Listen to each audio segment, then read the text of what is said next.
Bye, Russell. Get that minivan out of my driveway.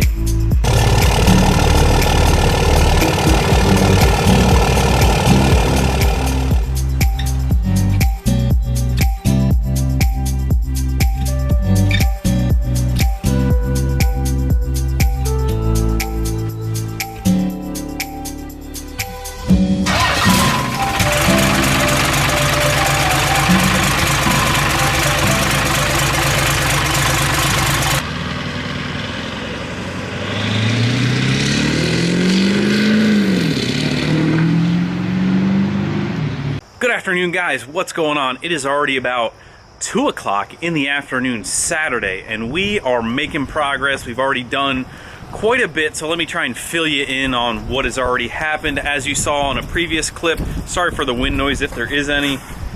Stuff blowing all over the place. It's picking up on and off, but Ryan was over, Russell was over, both making fun of me, of course. We have got the coolant in the truck, and it's all bled out. There was quite a few air pockets.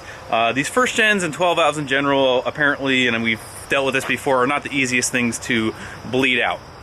Commoners, I seem to never have any issue, but we airlifted it again, opened up. Let me actually show you. So what is a big help is if you take this coolant plug out of the head while you're filling it up to make sure there's no air pockets, you know, in the block. That helps out quite a bit. So let me push this. As you can see, we got our little cardboard set up here because we are painting the front fascia here. We got it all sanded down, got it all prepped. What I wanted to do is, got a little bike passing by.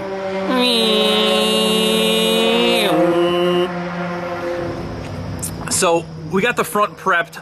I got all the mounts. I got everything fitted. The grill's fitted. Everything has been fitted, so what I wanted to do is repaint the front of this fascia because the grill, rad support, whatever you want to call it, it was two-tone, where they like oversprayed the truck and then there was black. So what we did is we smoothed all that out, and now we have the paint code. The paint code, PAC is the paint code for that light silver, and it's in a spray can, and now we can paint match the front of our grill here. So, not the grill support. You guys know what I'm talking about. So that's what we're doing. We just got done that, so we're gonna let that dry. As you can see, we have changed the cut on the hood stack. We did that last night. So not quite a flat top, not quite a 45-degree miter, but that's shortened up. So once everything front end is complete, we'll get a better look at that, but I'm definitely really happy with that. It's like a 20% cut, whatever you want to call it, but she's coming together. So the other thing I do want to mention is I think there were about 10 people who guessed front bumper, a new front bumper. I even gave it to some people who said front roll pan. So I think there was about 10 of you guys who had guessed that. So do me a favor, I'll put your names on the screen now.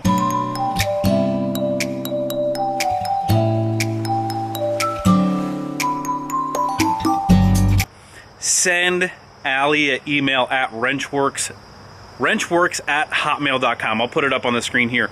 Send an email to there, let her know your full name, your address, and what sticker you want, and we'll get that sent out to you guys. So thank you guys for guessing. I'll try and do them occasionally, every now and again.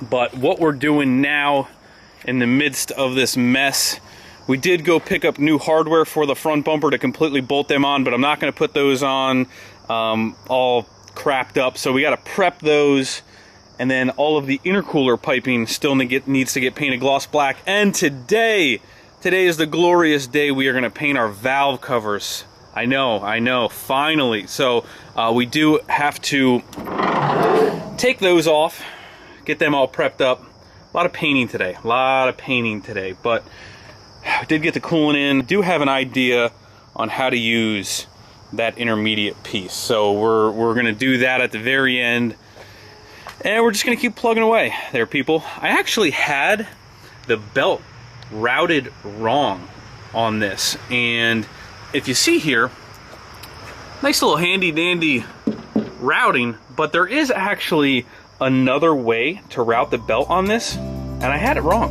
but it still worked. Shows correct.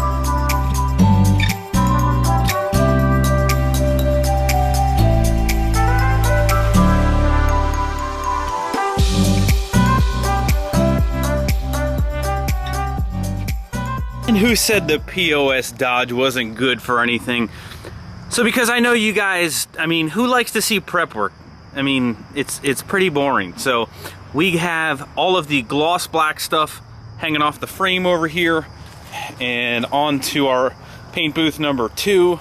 We have all of the frame bumper mounts all wire wheeled up, and those are ready for some undercoating. I'll show you guys what I use.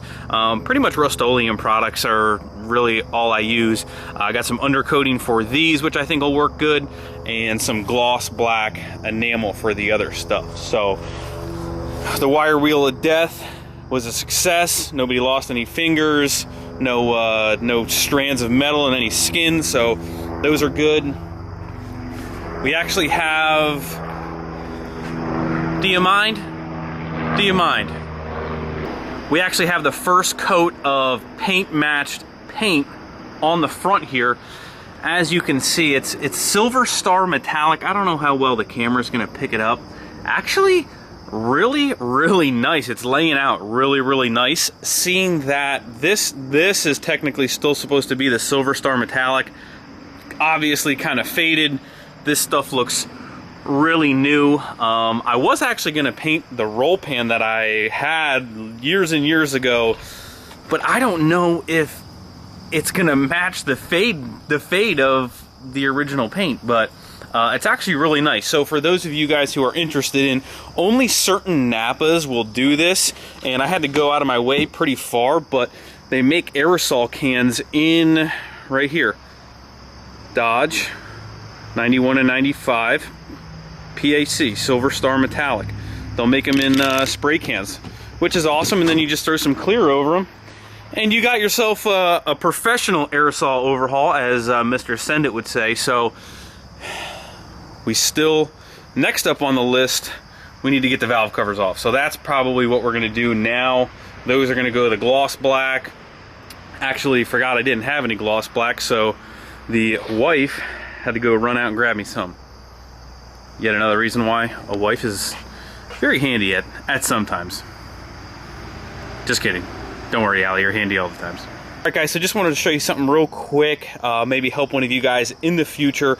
Was just cleaning up the valve covers, waiting on all of our paint stuff to dry, but we, you know, because of the injectors, because of all the work we've been doing, and probably some of the work that you guys have been doing, the valve covers come on and off these things quite a bit.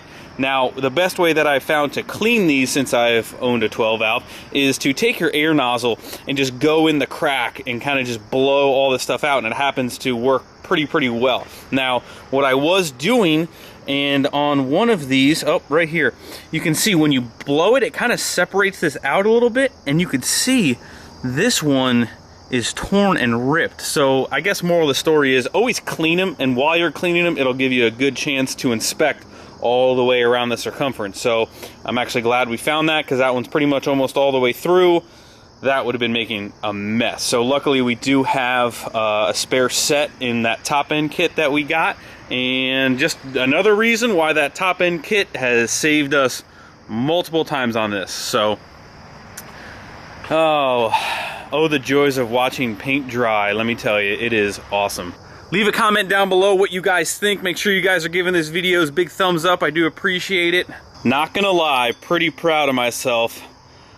Instead of rotating the cardboard around, I was like, there's gotta be a better way I can try and hang on to these and flip them around. Oh yeah, just like a chicken rotisserie dinner, boys. I'll tell you what, the simplest things make your life a lot easier, I'll tell you that. Alright, the black spray paint is here somewhere. Time to get painting, boys. Alright, I don't know how well this is going to get picked up on the camera, but the clouds, for some reason, it's been a little windy all day, but it looks like something's rolling in. And that's not very good. It's got Greg in a little bit of a panic, because we got our painted valve covers, painted pipes, painted brackets, and our sexy front painted grill rad intercooler support, whatever the heck you want to call it, which is looking so good, by the way. But we have to put things on a brief hold because of the weather. Not only because of that, we are saying goodbye to the P-Pump off of the POS Dodge. The 215 pump already had 4K springs. We're going to be saying goodbye. We might be saying goodbye to P-pumping the first gen in general. Obviously, you guys are going to have to stay tuned for the whole story at a later date, but we might have some different plans as opposed to the P-pump. So that is sold. That is off to its new owner. We are about to meet him currently right now, but that's in a couple minutes, and we got to try and get some of this stuff because my luck, pull out of the driveway and it'll literally start downpouring. So we need to try and get all this shuffled inside so it can dry, and probably try and put the cover on the first gen just so that doesn't get wet either. So a lot of work to do, short amount of time. What else is new? I'll keep you guys posted. 2 hours later. Alrighty guys, just got back to the house a little while ago from dropping off the P-pump to its new owner, Zach. Thank you very much. We got to talking, really cool dude. You know, and just to bring up another point, like, it doesn't matter what you drive, it doesn't matter what you're into, cars, trucks, bikes, like, it's all about the experience and who you're having fun with and meeting new people. Like, I love meeting you guys and talking to you guys, and like the guys that I get to spend a little bit of time getting to know and talk to. Like, it's just awesome. It's kind of awesome talking to different people into different stuff. Like, it's awesome. And that's the really fun part about all of this. But anyway, off the ramble. I forgot to show you guys the two products that I was using. The gloss black paint stuff that I was doing, the intercooler pipes, was in this Rust-Oleum high performance enamel gloss black. Have had really good luck with this stuff. And also the undercoating stuff, which I usually do. Oh, charger. The undercoating stuff that I did the frame brackets in, which eventually probably the whole truck will, undercoating the frame will get this kind of stuff. Lays out really, really nice. I don't know how much the camera can pick that up, but lays out really, really smooth. Really, really happy. This stuff wasn't really that rusty. Like I said, I took the wire wheel to it and it came out really, really good. So it gives it a little bit of that hammered undercoating look. Really nice, holds up really well. I've had really good luck with that stuff as well. So, I actually just got done spraying the second and final coat of clear on the front fascia here, and that is pretty much done. So we can unwrap that stuff and get that stuff done. Actually spent just a little bit of time trying to clean up the timing case and the adapter plate. That stuff is like extremely nasty. And per usual, especially seeing that we were rushed to get somewhere and that I thought it was going to rain, which it didn't, the shop is just, oh, it's a complete disaster. It's so bad. I say that at the end of like every week that we end up working. And I think that's pretty much going to wrap up this video, guys, seeing that we are drastically losing daylight as always now. But thank you guys for watching. Hit that like button before you leave. Subscribe if you have not already. The only real thing that I think I'm going to leave off doing tonight is probably unwrapping all the stuff that we painted, get that stuff out of there. Maybe even attach the front bumper brackets. That's about it. And then spend a whole lot of time cleaning up the shop. See you guys tomorrow. See ya.